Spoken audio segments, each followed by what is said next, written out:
right, let's go ahead and get started. We do have a full 60 minutes of content, so we want to make sure that we get to everything. Welcome to everybody who's joining us. Thank you so much for joining us on a Thursday afternoon or maybe a Thursday morning, depending where you are, to chat a little bit about fact-checking. Today's conversation is about fact-checking, how it works, why it matters. This is the third webinar in PEN America's Disinformation Resilience Training Series. We're super glad to have you with us. If you want to turn on captions for Spanish or for another language, you can just go to the bottom of your Zoom screen and click Show Captions, and then simply select the language.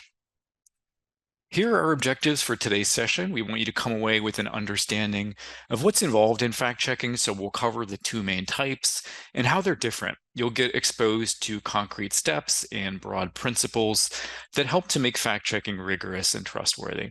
We'll talk also about how you can recognize the signs of robust fact-checking in the content that you read. And finally, you'll hear from experts about how they fact-check and what they've learned from doing fact-checking in their work. And as part of that, you'll hear a few tips for checking facts yourself and sharing fact checks with others for the greatest possible impact. Here's how we'll be spending our 60 minutes together. We're in the middle of a quick introduction, and next we'll share information about fact checking, what's involved, and how to recognize it. Spend about 15 minutes on that.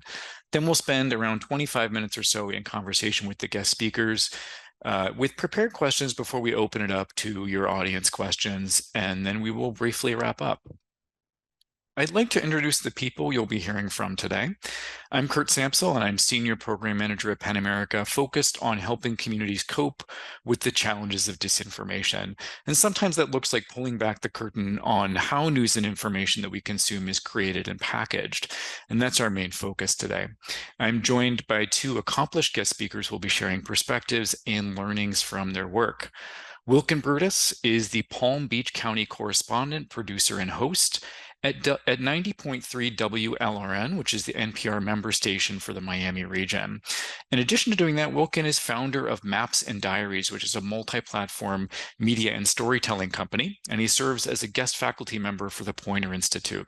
He's a Florida native, he's a Haitian American, and in 2023, he was named Reporter of the Year by the Florida Association of Broadcast Journalists and received a Regional Murrow Award for investigative reporting. And Laura Zommer is co-founder and CEO of Factchequeado, which is a nonprofit initiative to provide Spanish language journalism, fact-checking, and counter-disinformation tools for Latino and Hispanic communities. In addition to leading at Factchequeado, she's a Knight Fellow with the International Center for Journalists and a Fellow at Ashoka. Laura's work has been recognized with several awards, including most recently a special citation of the Maria Morse Cabot Prizes from the Columbia Journalism School. So Wilkine and Laura, thank you so much for joining us today. I'll say a bit about my organization. PEN America is a national 501c3 nonpartisan nonprofit organization that works to protect free expression in the United States and worldwide. And part of our work is focused on disinformation. So even though we're a free speech organization, we care about disinformation because we believe it undermines our public discourse, heightens divisions and conflict among people, and it weakens the democratic system upon which our free expression rights rest ultimately. When it comes to disinformation, our focus is on empowering information consumers, community leaders, and journalists to better understand the challenges of disinformation and develop resilience in response to them. This webinar is part of our Disinformation and Community Engagement Program, which emphasizes serving audiences and lifting up perspectives from Miami, Dallas, Fort Worth, and Phoenix. The idea behind this work is that these communities in these diverse Sunbelt states may be experiencing similar challenges when it comes to the information environment that can provide learning opportunities, both for each other and for communities more broadly speaking. So whether you're joining us from one of these three regions or from somewhere else, I'm confident that this session will be relevant for you. This is the third in a series of webinars that are designed to help develop capacity to better navigate our information environment in this challenging and important year. In these webinars, we will share best practices, resources, and you'll hear from experts. So by combining training content with panel conversations, we always try to make sure that you'll come away with both learnings and perspectives on these issues. And if you have topic ideas for future webinars, by the way, you can share those in the survey that we'll share at the end of the webinar. As a final part of this introduction, I want to remind you about a special part of PEN's counter-disinformation work, and that's empowering trusted messengers. Throughout 2024, we'll be producing a set of conversation guides and trainings to help people have conversations about news, information, trust, disinformation, and so on as part of their daily lives. And to do this work, you don't need to be an expert in social media algorithms or propaganda techniques or artificial intelligence. You just need to have a spirit of curiosity and helpfulness and a handful of proven techniques, which we will share with you, of course. We have free conversation workshops that are scheduled for the end of August and early September. And my colleague Minna is going to post links in the chat if you want to learn more and register to attend one of those. The Phoenix event is August 27th, Miami is September 5th, and Dallas is September 14th. Okay, let's go ahead and get started with the training section. Again, if you want to turn on captions in another language, you can just go to the bottom of your Zoom screen and click Show Captions and then select the language. So this is our main section here on fact-checking. So let's be clear about why is fact-checking important. Because of technology, it's never been easier for ordinary people and public figures alike to produce and share information directly to the public. And in some ways, that's great. It's awesome. But it does mean that a large proportion of the information that we encounter today is not vetted or verified before we receive it. And yes, some of the content is actually mis and disinformation. So to cope with that challenge, we're going to learn more about what it actually means for information to go through fact-checking, either before we receive it or after. There are two main types of fact-checking, and for each, we're going to look at what kinds of organizations and individuals do the work and what's involved. Our first main type of fact-checking is in-house fact-checking, which is a process that happens within a news organization to verify information in a story before it's published. You can think of this as a quality control process because its goal is to ensure stories are accurate and reliable before they go out to the public. Fact-checking practices go by several different names, and you may know this type of fact-checking by its common name, which is editorial fact-checking. Sometimes if you want to be fancy, it's called anti-hoc, A-N-T-E, anti-hoc fact-checking, meaning that the process happens prior to publication. Most people trace the emergence of in-house fact-checking to the 1920s, which is when the practice of journalism became increasingly professionalized. So what does it mean to say that something is fact-checked? When the news publishes something that's been fact-checked, what that means is that the news organization is making a commitment that it can back up every statement made in the story.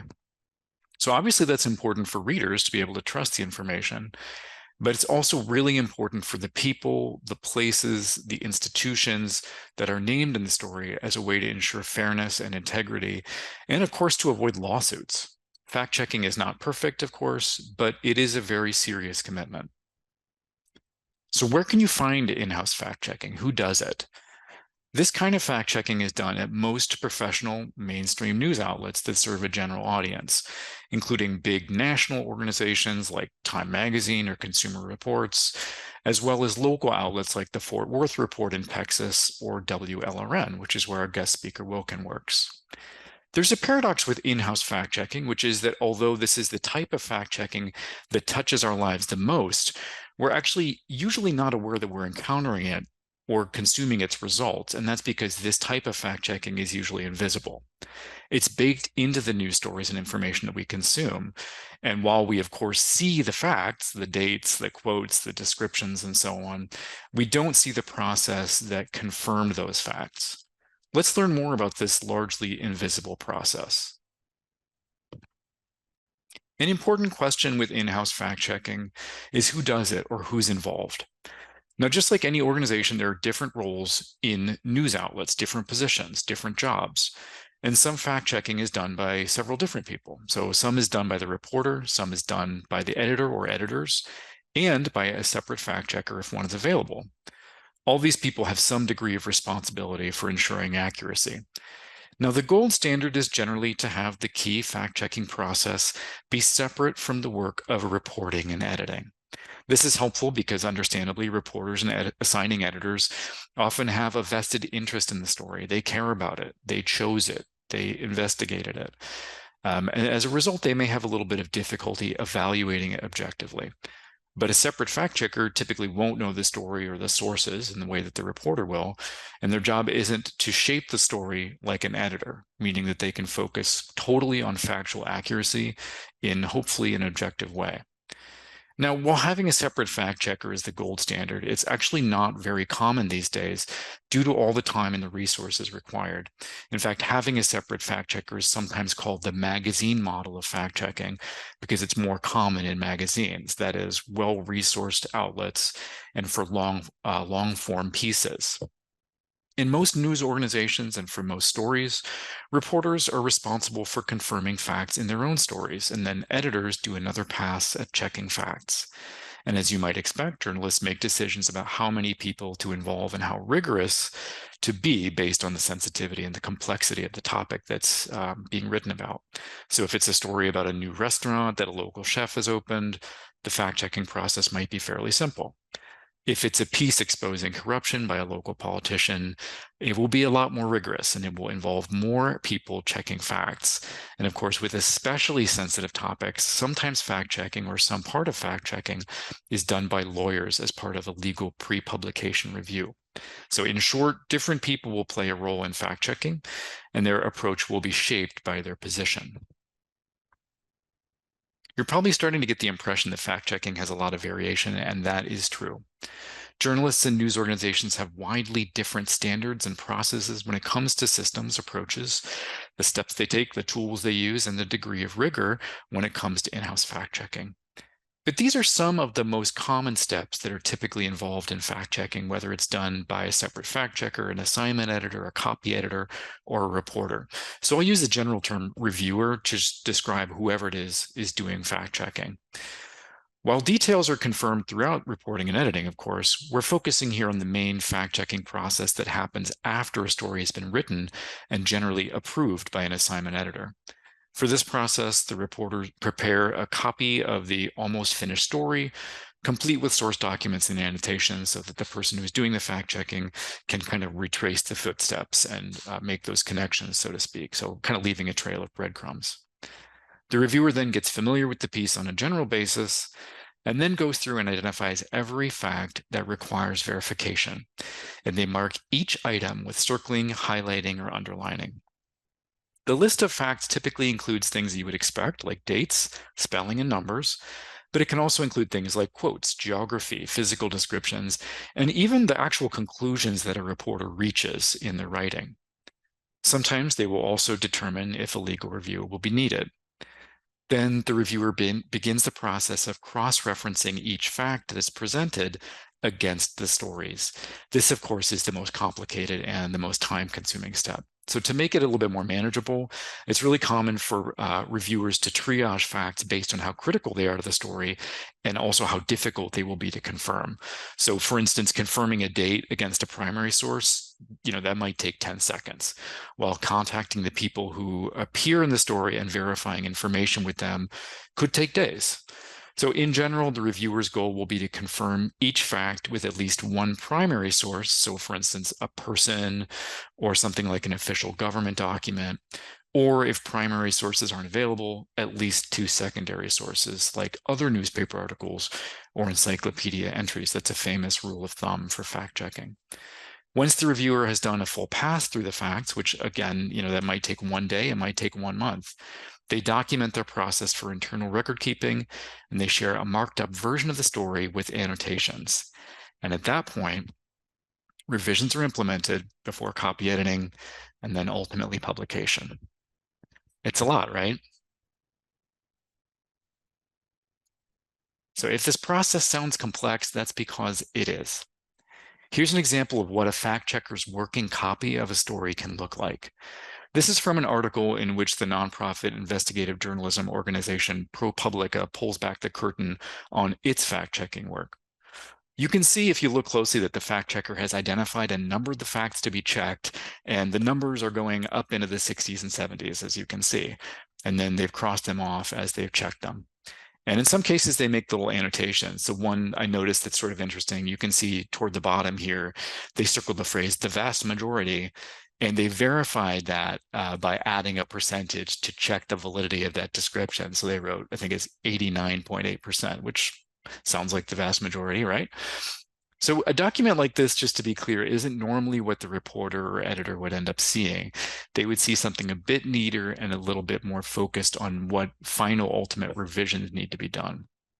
But hopefully this document provides a kind of interesting window into how detailed and meticulous in-house or editorial fact-checking really can be. And again, sometimes this can be more simple, sometimes it can take a day, sometimes it can take weeks. It really is important to recognize how much in-house fact-checking processes can vary depending on the news organization time and resources available, as well as the story, the topic, and so on. There's a recognition that fact-checking processes need to be flexible to fit the situation. And because there's so much variability, news organizations and professional associations for journalists sometimes focus on principles of in-house fact-checking, which can be applied in many different ways, as opposed to concrete rules or steps. For example, here's a set of fact-checking principles created by the Truth in Journalism Project, which is an initiative to advance professional standards of fact-checking. We can't go through all of these at once here, but we'll explain just two or three. So first, the two-layer principle means that in order to establish something as a fact, it should always go through a two-step process, which is both reporting and verification. Neither one by itself is sufficient. The independence principle is just the idea that if it's difficult to check a fact against an authoritative primary source, the fact checker should check it against several less authoritative sources, but also make sure that those sources are independent or separate from each other and from the news outlet that's doing the reporting. The power principle reminds fact checkers to be thoughtful about the power and the responsibility that come with acting as an arbiter of truth. So I think these principles are helpful for getting a sense of what's really most important about in-house or editorial fact checking, regardless of the specific process that a news organization has, since those admittedly are so variable. We're about to transition to the second type of fact checking, but before we do, let's talk about how you can recognize when something you're reading has gone through an in-house fact checking process. As we've seen, this fact-checking is largely invisible, so you have to look for signs. At the level of the news outlet, you can check to see if you can find editorial standards. Most reputable news organizations share their standards with the public on their website. And although they won't go into a ton of detail about fact-checking processes, they will at least affirm that they do fact-checking and verification. Also look to see if the outlet adds corrections and updates to its stories. This is a sign that they take accuracy seriously enough to correct the record. At the story level, look to ensure all facts, claims, quotes, and so on are fully attributed to sources. If there's a number, if there's a date, there should be evidence, and the source of the information should be clear. Attributing claims isn't a guarantee that the claims are trustworthy, but missing attribution is a sign that you might want to be skeptical. You can test what you're reading by using a question that fact checkers often use when they approach a story, which is, how does the reporter know this? If you can't tell, there may be an issue. Something that's key to fact-checking is actually language, and being careful with language is some of the most common advice that a fact-checker will provide to a reporter. For instance, if a fact-checker can't verify a reporter's description of something as the largest, it might turn out described as one of the largest. If you see careful or hedging language that feels like it's avoiding overstatement or oversimplification, that's a good sign that care was taken. Finally, you can test the facts in a story by looking for the most significant or perhaps most surprising fact in the story and cross-referencing it against primary or secondary sources to test its reliability. Now let's define the second main type of fact-checking, which is third-party fact-checking. This is the type of fact-checking you're probably most familiar with because it's more visible. In third-party fact-checking, an independent organization checks claims or reporting shared by others, often public figures or other news organizations, to expose falsehoods and inaccuracies. Of course, it's visible because the fact-checkers want it to be visible. That's the whole point. It's a watchdog process to let consumers and voters know about a problem. Third-party fact-checking is also commonly called political fact-checking because it often focuses on politicians and political campaigns. But this term political fact-checking is actually a bit of a misnomer because third-party fact-checking can cover any topic. It's also sometimes called post hoc fact-checking, post hoc meaning that the process is happening after the information is already circulating among the public. Where can you find third-party fact-checking? This work is done by independent organizations like PolitiFact and Factchequeado, whose CEO is Laura, one of our guest speakers. And you can also find it sometimes in large news organizations like the Washington Post, whose Pinocchio ratings have become familiar to many of us. You'll notice actually that the Washington Post is on the list of examples for both in-house and third-party fact-checking. That's because it's an organization that happens to do both types, although the processes are different. Although there are many organizations that do in-house fact-checking, there are not as many of these independent third-party groups, but their number and their work has increased in the last decade or so with the rise of social media as well as the intensifying polarization and distrust in our political climate. Snopes is actually one of the oldest of these organizations, and it was founded in 1994, so right at the birth of the internet age. For third-party fact-checking, the question of who does what is a bit different than what happens with in-house editorial fact-checking.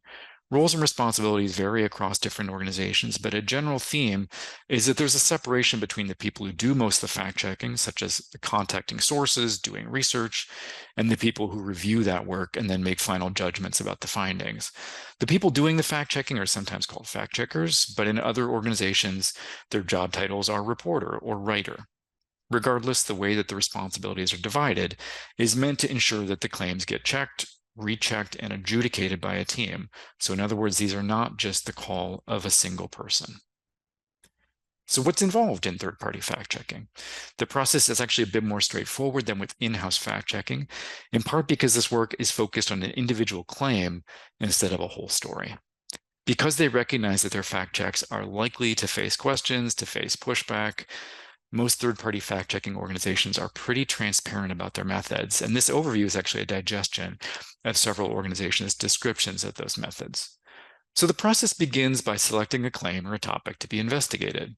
Some organizations invite nominations, so you can suggest claims or ideas, while others handle selection on their own. The organizations have different selection criteria, but they usually focus on newsworthiness or virality, an assessment of danger or stakes associated with the claim, and they select only claims that can be true or false, meaning they don't investigate opinions or obvious hyperbole.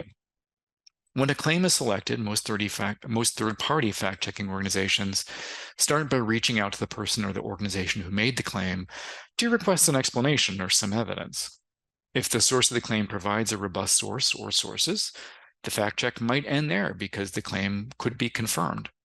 Some organizations do write-ups on confirmed claims to say that they're true, while others don't, preferring only to expose false claims instead of confirming true ones.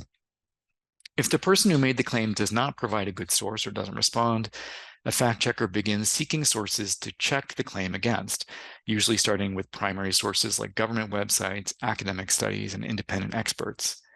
Some organizations have specific guidelines. For instance, PolitiFact does not allow off-the-record sources. Sometimes the accuracy of claims can be complex or require some context. So this is part of the fact-checking process that can be either simple or complex. Once enough information has been gathered, the fact-checker may assess and rate the claim's accuracy and even assign a score like mostly true or partly true. Then at least one editor reviews the fact check and the judgments made by the fact checker. Factchequeado has 3 editors review each fact check, and PolitiFact has several editors adjudicate the fact check in a group meeting. Finally, once the decisions have been made, an explainer gets published with the findings, and this usually includes references to the sources that were consulted. And then some organizations like Factchequeado go above and beyond by making multimedia explainers and doing more comprehensive audience engagement. As you might expect, third-party fact-checking is starting to expand in the age of generative AI and artificial content. Factchequeado does fact checks not only on claims, but also on questionable viral images, like this manipulated photo supposedly showing Vice President Harris with Jeffrey Epstein. The process for checking content like this is similar to checking claims, but it can often be a bit quicker and easier, actually, because the fact checker can use tools like Google Lens or Yandex to check the content instead of needing to contact a public figure or look at primary sources. By the way, in case you're wondering, this particular photo was not made by AI, but a much simpler tool like Photoshop, but it's just an example. Although third-party fact-checking processes can be a bit simpler than those that happen in news organizations, there's still variation among different organizations and, of course, for different types of claims. Just to take one example of a variation, Factcheck.org states in its selection process that it tries to devote an equal amount of time on claims by Republicans and by Democrats in the US. On the other hand, PolitiFact has a different approach to that. They say that they do more fact checks for whatever political party is in power and for people with a track record of making attention-grabbing or false statements. So as we saw with in-house fact-checking, one way that organizations and professional associations have balanced a need for trust with a need to be flexible is by using principles instead of rules. The International Fact-Checking Network has a set of principles for third-party fact-checkers, and they invite organizations to join its network as signatories. And in fact, all 6 of the organizations we talked about today and that I showed on the screen are signatories. To sign on, organizations have to comply with a total of 31 criteria among 5 principles, and these are those 5 principles. So for instance, for the nonpartisanship and fairness principle, one of the things that an organization has to do is have a guideline for their staff that says staff cannot be involved in advocacy and cannot publicize their personal views on policy issues that the organization might fact check. So in other words, it's pretty serious. And IFCN has a way for members of the public to report infractions if they see any. No fact-checking can be perfect, of course, but commitments like these help people recognize why fact-checking organizations, especially those maybe that are IFCN signatories, can be trusted. Okay, I hope that this overview of fact-checking has been helpful. At this point, we're going to go a little bit deeper into how fact-checking works by hearing from our guest speakers, Wilkine Brutus and Laura Zommer. All right, we are going to start with you, Wilkine. You work as Palm Beach County correspondent, producer, and host at WLRN, in Miami. I would love if you could just say a little bit about what's involved in that. Yeah, sure. I produce timely stories surrounding local news, government accountability, and arts and culture for radio and web. Many of my South Florida stories, which tend to be regionalized and often go national even, are typically targeted toward people and places in Palm Beach County, which is about an hour north of Miami. And so I create long-lasting relationships with sources, interview a ton of people, use data, and logically craft radio and articles to keep people informed about relevant topics. I always consider South Florida, Florida in general, as the capital of the United States because of the sheer amount of stories that come out of our state. And so, yeah, that's me. Florida is distinctive. No one will disagree with you about that. I'm a Thanks so proud much for the Florida overview. man. I'm a proud Florida man. I appreciate that. So something I'm curious about, Wilkine, like we saw, reporters and editors have fact-checking responsibilities, and sometimes organizations will have a dedicated or separate fact checker. And the benefit that, like we said, is, you get some more objectivity that way. But like many news outlets, I don't think that WLRN has a separate fact checker, right? So maybe you could say a little bit about how those fact-checking responsibilities are distributed between you and your colleagues, and how you make sure that your work does get a kind of, outside perspective. Yeah, absolutely. Very important, especially nowadays. I've had to check my own mother when she's browsing through WhatsApp, right? Especially in regards to misinformation and disinformation.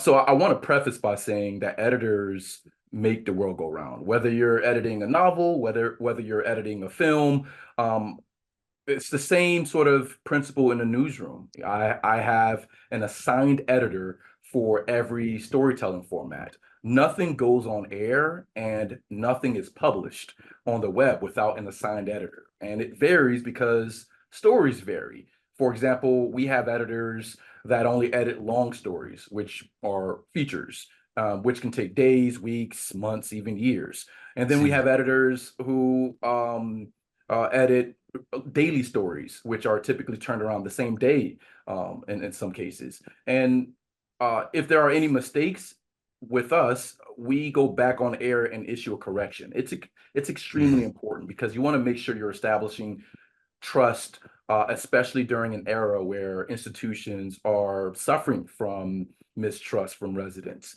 And so any of my stories that are picked up from national NPR stations also include a separate editor. The editing process is extremely important. And I'd like to point out, Kurt, that editing isn't just correcting grammar and syntax and fact checking.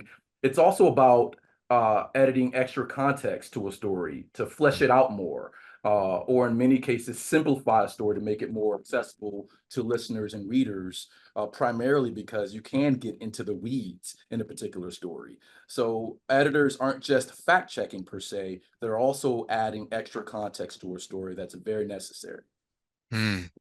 Thank you. That's a great overview. Thanks so much, Wilkine. I'd like to go ahead and turn to Laura.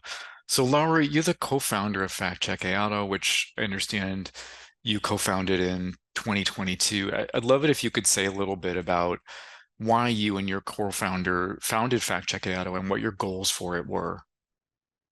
Yeah, for sure.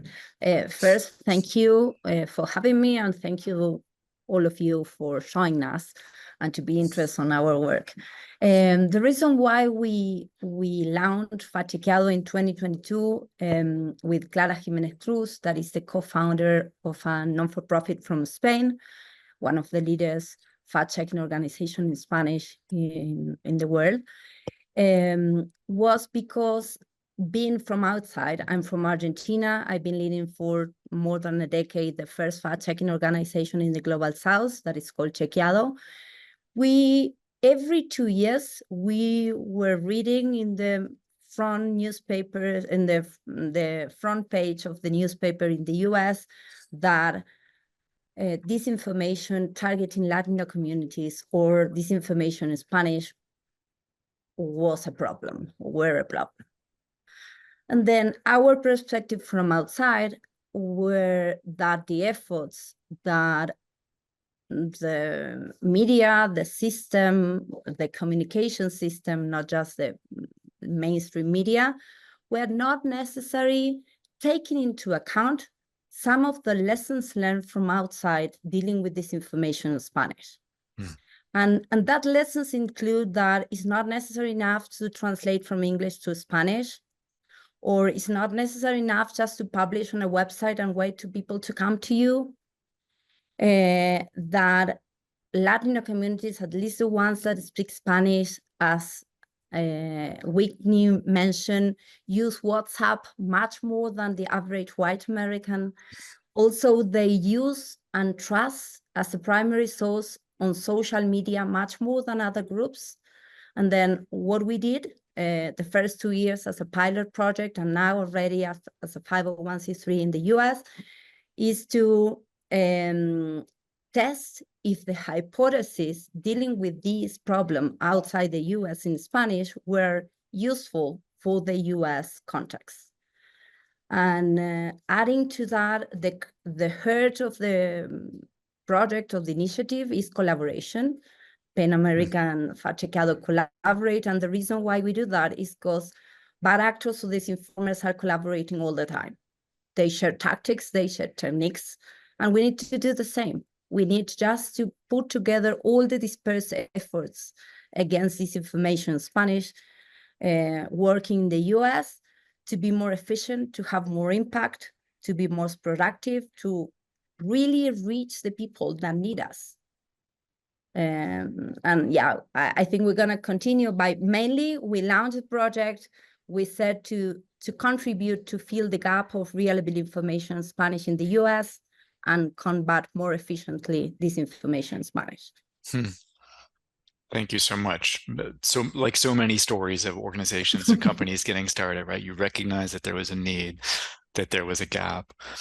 Thank you. So, Laura, Factchequeado has a team of fact checkers, and people usually focus on specific topics, so like health, politics, immigration, science. Could you talk a little bit about how you train the fact checkers and how you make sure that their processes are consistent in their judgments? Yeah, as you mentioned, Factchequeado is one of the IFCN signatories. Then we have a methodology that is standard one, and we have 3 editions, but each reporter, when they send us or they finish their text, they already follow all the steps of our methodology. That methodology includes, as you mentioned, reach the person or the organization that we are fact checking, but in lots of cases, mainly with the social content or the content from social networks, we don't necessarily know who the author is. That is part of the challenge that we have. Okay. Then we always include not just contact the what we call the primary source in that sense. We also include always contact the official source related to the phenomenon that we are covering, and also what we call alternative sources that can be academics, non-for-profit, think tanks, corporation involved in that topic. And related to their training, they are, in most of the cases, the fact checkers are journalists. In some cases, they are not necessarily journalists, but sociologists or biologists, and then they become fact checkers with some of theoretical practice and hard work that can take 6 months of articles and lots of mentoring. They always repeat that at the beginning when they start in our team, they feel a bit frustrated because when they come to the team, they believe they are a really good journalists, and they are.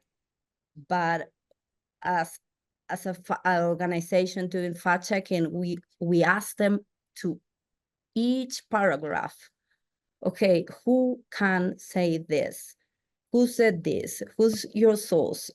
Is the source open? How can you prove this? This is not necessarily a fact. This is an adjective that we're going to take out.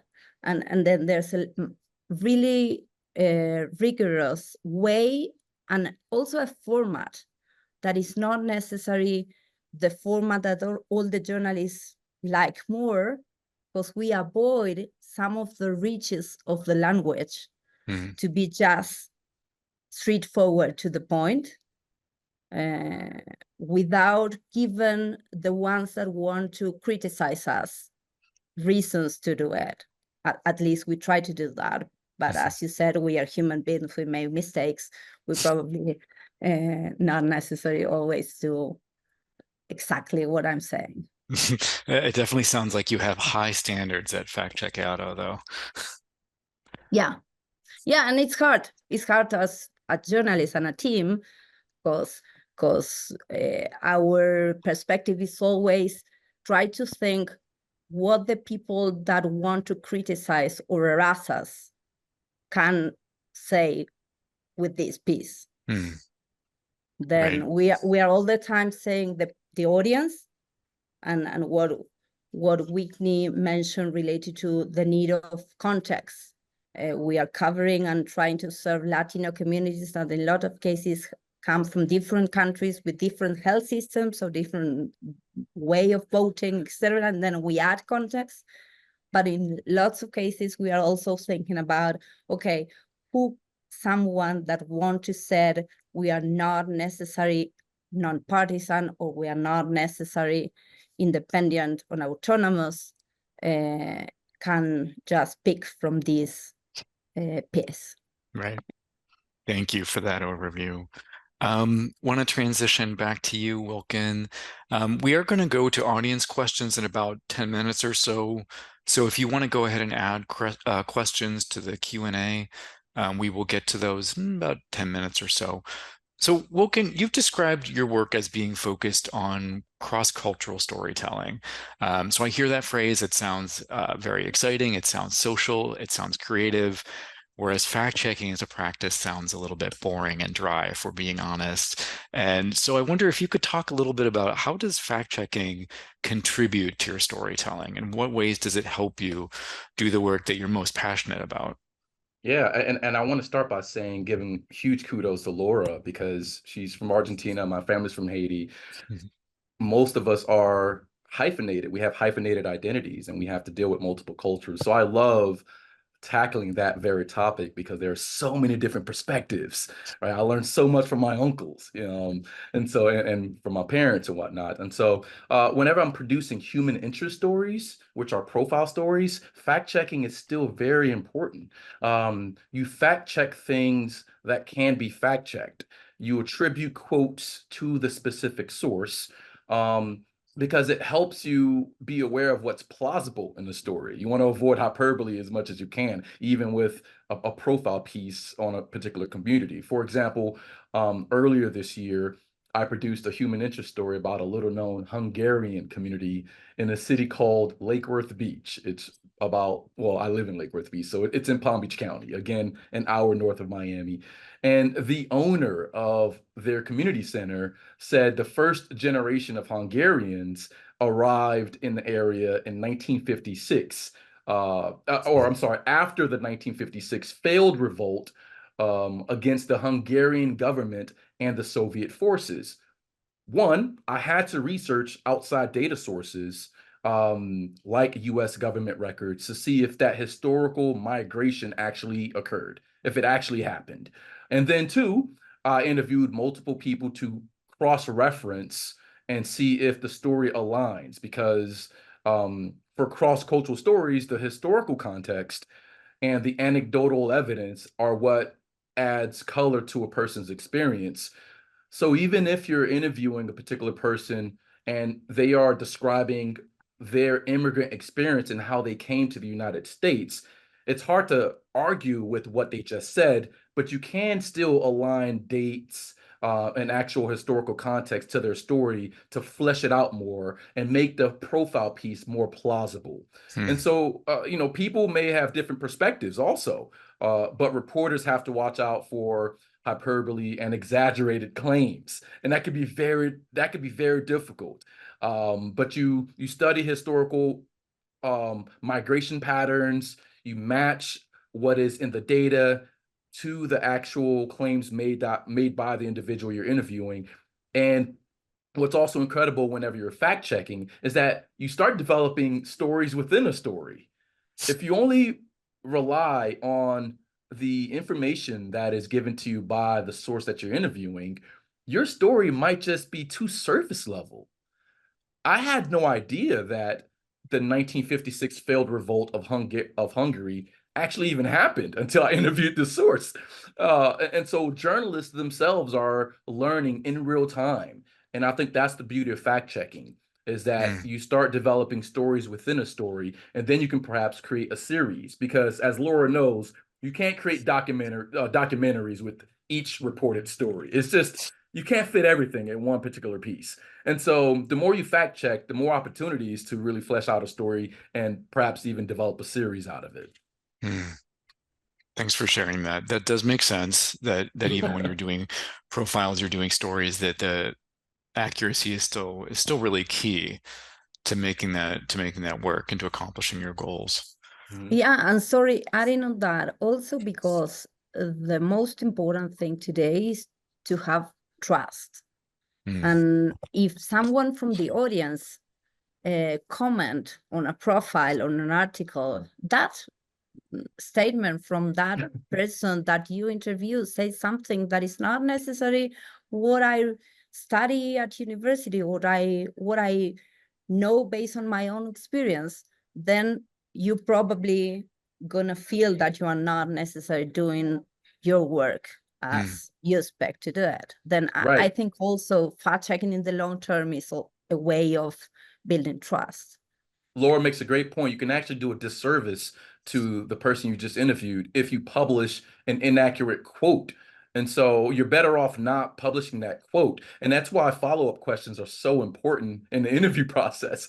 I Hmm. typically ask the same question multiple ways so that the person is also getting their story right. Because we're fallible, like Laura said earlier, not just reporters, but the people who are coming up with the story. Sometimes it's traumatic. My Hmm. parents were Haitian refugees. I did a podcast with my mother, and I've had to ask her several times because some of these things can be quite traumatic, and your perspective of what occurred during your migration to the United States can shift through time because we lose memory, and so yeah, it's fact checking adds to a story. It's not just about public trust and adding credibility, it just enhances the storytelling. Hmm.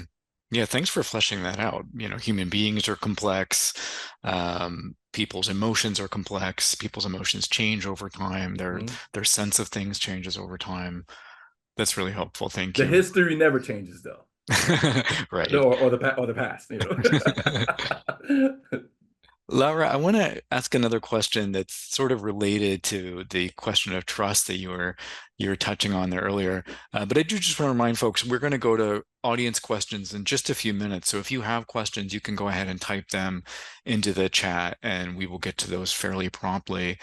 So, Laura, you did touch on this earlier, but compared to other independent fact-checking organizations like PolitiFact or Snopes, Factchequeado is distinctive because of its focus on Latino communities in the US. And this means that the work is focused on facts, but also on culture, right? I wonder if you could say just a little bit more about how fact-checking and cultural competency work together at Factchequeado. Yeah, for sure. You I think part of your question already include part of the answer, and is when we talk about Latino communities, we use the plural, and there's a lot of different slangs, tones, cultural values that matters in lots of cases to the stories, matters to build trust. And what we try to do is not just report on the stories that the main media in the US are covering, but also listen the audience that are mainly Spanish-speaking Latino communities living in the US. And we create the stories based on their questions, based on the gaps they identify and ask us. We do that thanks to a chatbot that we have, where people can send us a text that they receive in WhatsApp or a picture that they saw in X or Facebook, and they don't know if it is AI created or not.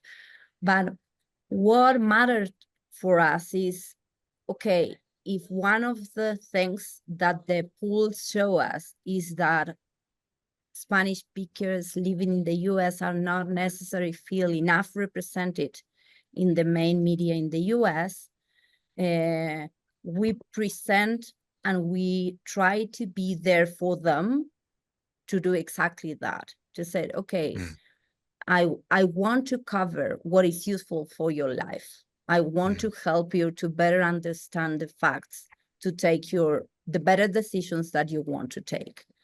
But try in that way to reduce inequality between the ones that can be white or Latinos or Black people speaking and consuming news in English, and the ones that, at least in some topics, for example, health or migration procedures or electoral procedures that are more complex from some people. Some people said, okay, I can speak English, but I prefer to better understand the treatment that I need to follow for my son in my language, to be sure that I understand every detail. And then what we do in Factchequeado is, obviously, we are complementary. PolitiFact that you mentioned is one of our partners, one of our 101 partners. And the same factcheck.org or the detector from Univision. We are complementary. In lots of cases, we republish the stories or we translate the stories. But in other cases, we report on some stories that they probably don't necessarily pay attention to, because they are not necessarily in the agenda of the US politics, Right. or in the, yeah. That makes sense. Thank you.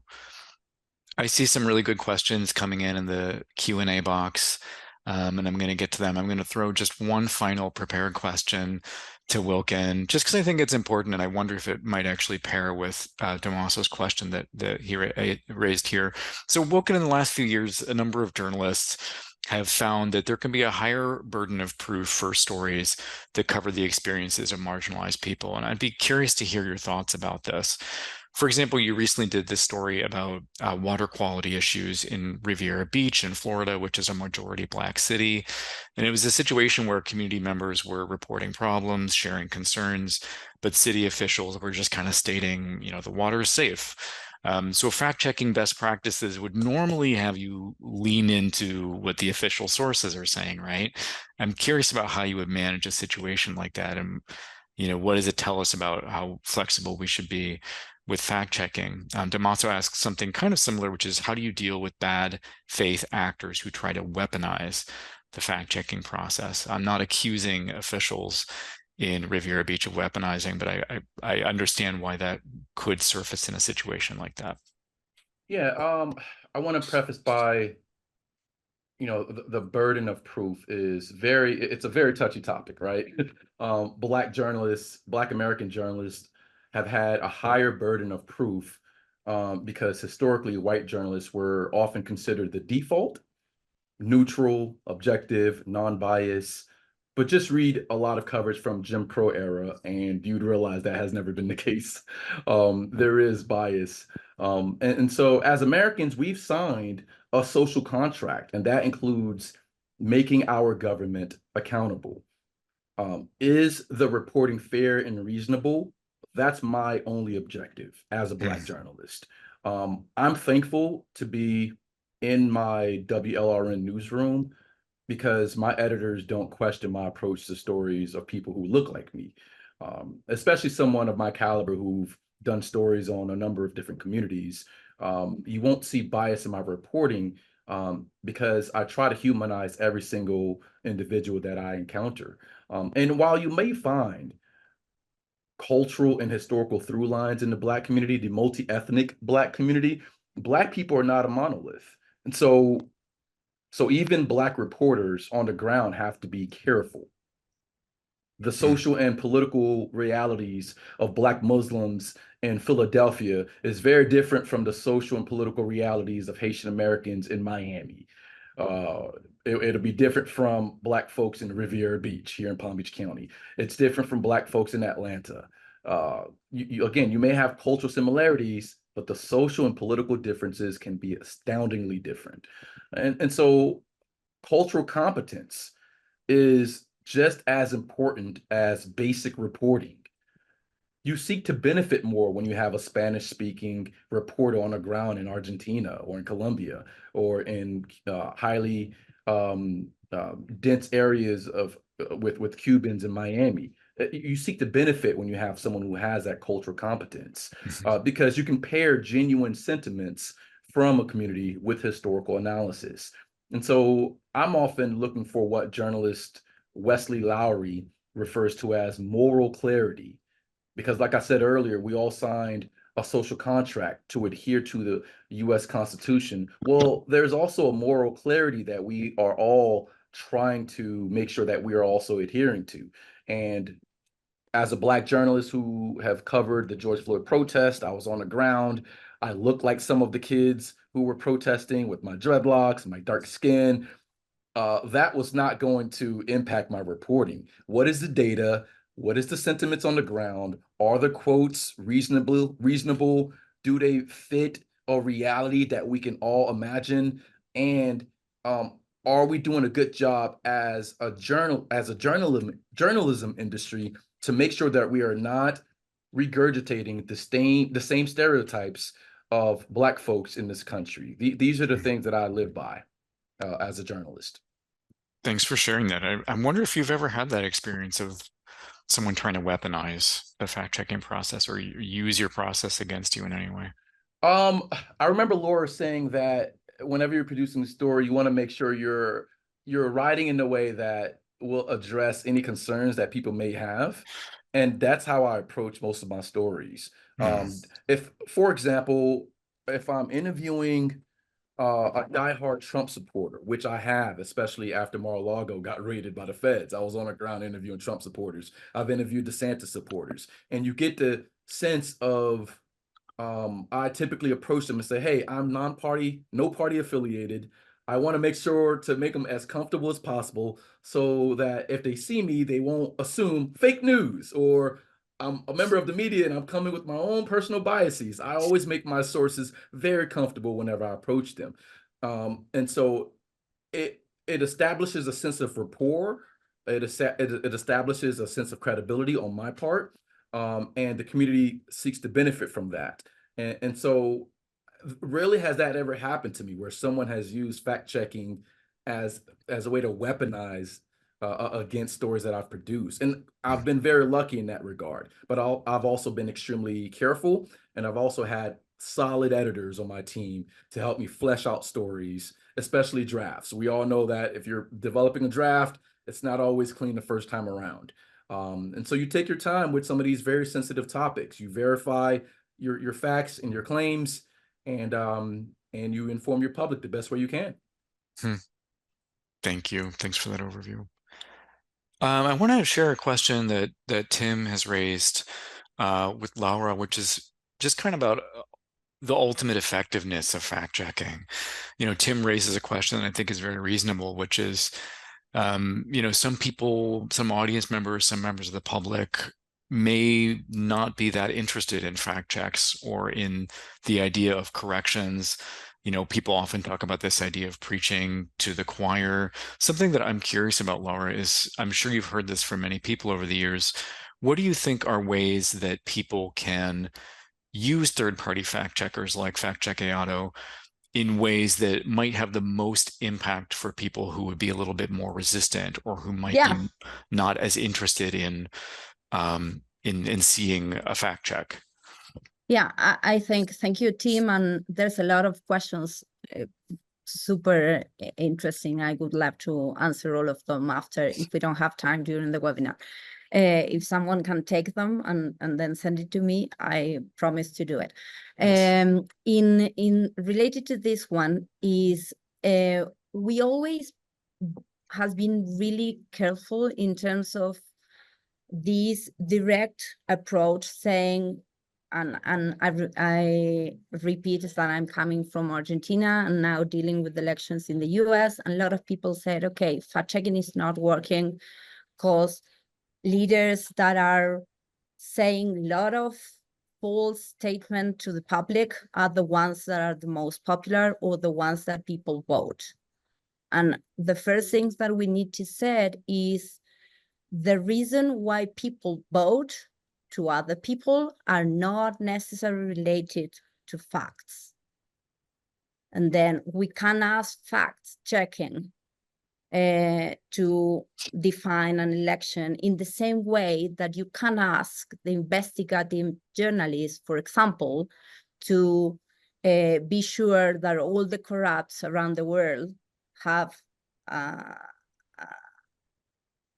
go to prison, or at least have a discussion on the courts about what they did. Saying that, what we can share with all of you is that we already have, we've been doing fact checking for, as I mentioned, more than a decade. We have already some research that shows that fact checking works. And I'm going to explain you shortly more about this. How we can be sure that fact checking works is because when we fact check something and people said that a statement is false, less people share that statement. Then what we are doing, we are not necessarily going to change the mind or the behavior of all the people. There are a lot of people that are going to continue sharing content that is false. And in some cases, they know about that. And they decide not to care about facts, but to care about other things and decide to share that content. But there are also a lot of people that share content without knowing it's a false one. And there's research one did in Argentina with a group of researchers from Maryland University and Universidad de Quilmes, another research done by George Washington University in Nigeria, South Africa, UK, and Argentina. And the results are exactly the same. If we show people that something is false, the amount of people that share that decrease. Saying this, I'm not avoiding the challenge that, and then why the lies spread more than the fact checks. And the answer to that is because the algorithm in big techs prefer the content that is more appealing, that is more exaggerated, that is more the young kids call it rage bait. Yeah, exactly. And then what we need to do, and that's part of what we are trying to do in Factchequeado, is to learn to do the rigorous reporting in the old-fashioned way that gonna continue being rigorous, strict, etc., but invest a lot of sources in different formats to be more shareable, because it's not that I love this, but it's the way in we can reach the audience, at least the Latino communities speaking Spanish, that consume their news and information in social media and WhatsApp. Yeah, thank you. That makes a lot of sense. And Tim, I'm going to share with you the links to the research if you share with me your email. Awesome, Laura. Thank you so much. And Kurt, I'll be brief. I just answered a question from the chat. It was in regards to how to equip people with media literacy, which is, I'm a huge advocate of media literacy, how to equip people to spot logical fallacies. You know, like there is an educational component when we're all educated in this media space. And so we know terms like straw man arguments, red herrings, also biases, generalizations, different biases, right. How algorithms and social network works. I always repeat the same. My father, lots of cases, called to me and say, "Did you see that in Facebook?" No, Dad. Yeah. I didn't. Mine is not yours. And he's a super smart guy, but he's not necessarily a digital native. Yeah, right. And then it's conflict resolution skills. There's all sorts of communication skills that the education component needs to be advanced and made accessible for people. And so those are my two primary things that I typically advocate, is how to teach people to spot logical fallacies, to help them communicate some of the news that they're consuming, and how to reduce the level of fear and uncertainty that makes them respond to a news content in a very vigorous way, especially if they're loud and wrong. So I think there should be, I think the media industry should focus not just on fact checking, but how to equip people to speak about these things in a very coherent way. Yeah, thank you so much. I found that really helpful. Sorry, on that, with the support of PEN America, Factchequeado did a course for WhatsApp that we call Fact Challenge. That is a 7-day short challenge to teach people to better navigate with this information. And it's a media literacy course in WhatsApp in Spanish, trying to exactly reach the people that we think we need to serve better. Thank you for plugging that, Laura. That is on a web site that I'm going to share with you in just a minute. So thank you so much for joining and for sharing your great questions.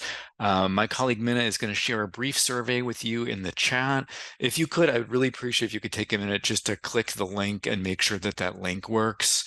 Your feedback is really important to us, so please help us out by sharing your thoughts about what was most useful, what was most interesting, what things you might do differently as a result of being part of this conversation, as well as what ideas you have for future training or webinar topics that we might do in the future. Thank you so much for joining us, and thanks to Laura and Wilkine for being so generous with their time and with their thoughts. I will review the chat, and if there's anything that's necessary to respond to, I'll do that. You can reach out to me at the address on the screen, ksampsel@pen.org, and you can learn more about the PEN America work on disinformation resilience, including the Fact Challenge WhatsApp course that Laura mentioned at pen.org/issue/disinformation. Thanks again for joining us, and hope we'll catch you next time. Thank you, Kurt. Thanks. Take care. Take care. Bye-bye. Bye, Laura. Thank you. Bye.